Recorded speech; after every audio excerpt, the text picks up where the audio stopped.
Gabon de la Bible est ici en Afrique.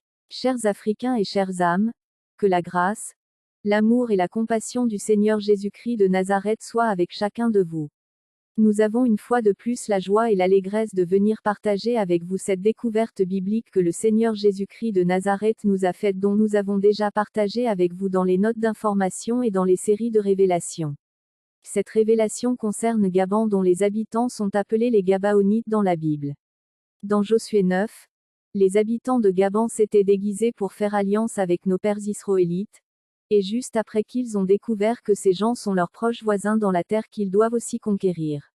Ces Gabon de la Bible, dans Josué 9, 1 à 17 et partout dans la Bible, que nous appelons aujourd'hui Gabon, qui est ici en Afrique centrale, dans Sémac.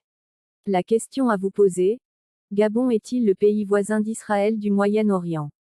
La distance entre Gabon et Israël du Moyen-Orient, en l'étudiant à la lumière de Josué chapitre 9, le chapitre 10 et les autres références de la Bible prouvent qu'Israël du Moyen-Orient est un faux Israël, un Israël fabriqué par le Vatican, les francs-maçons, les Illuminatis, les musulmans et par les coutumiers et traditionnels pour avoir les âmes, les nations et les peuples, voire les Africains eux-mêmes, qui sont le véritable peuple de Dieu de la Bible.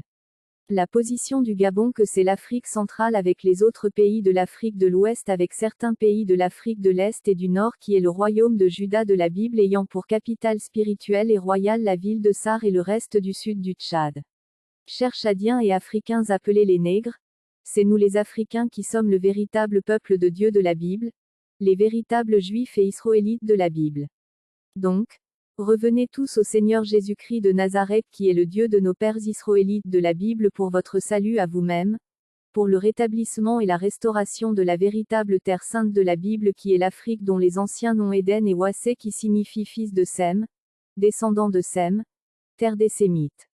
Ouassé signifie fils de Sem, terre des Sémites et descendant de Sem, donc, quitté en condamnant les coutumes et les traditions, le catholicisme, l'islam, l'idolâtrie, le christianisme et l'œcuménisme qu'ils appellent la cohabitation pacifique, qui est le rassemblement, la réunion et la rencontre des bandits et des démons de la société.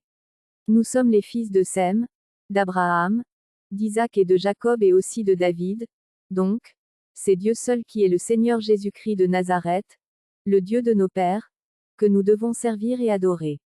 Donc, revenez tous au Seigneur Jésus-Christ de Nazareth pour votre salut à vous-même et pour votre rétablissement éternel.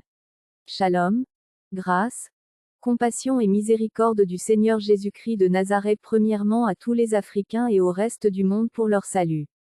Amen. Le premier témoin du Seigneur Jésus-Christ de Nazareth, l'apôtre Nubadoummadj Moïse. Adresse mail: nubadoumbonheur@gmail.com. Téléphone: plus 235 68 91 15 16. Shalom du Seigneur Jésus-Christ à vous. Amen.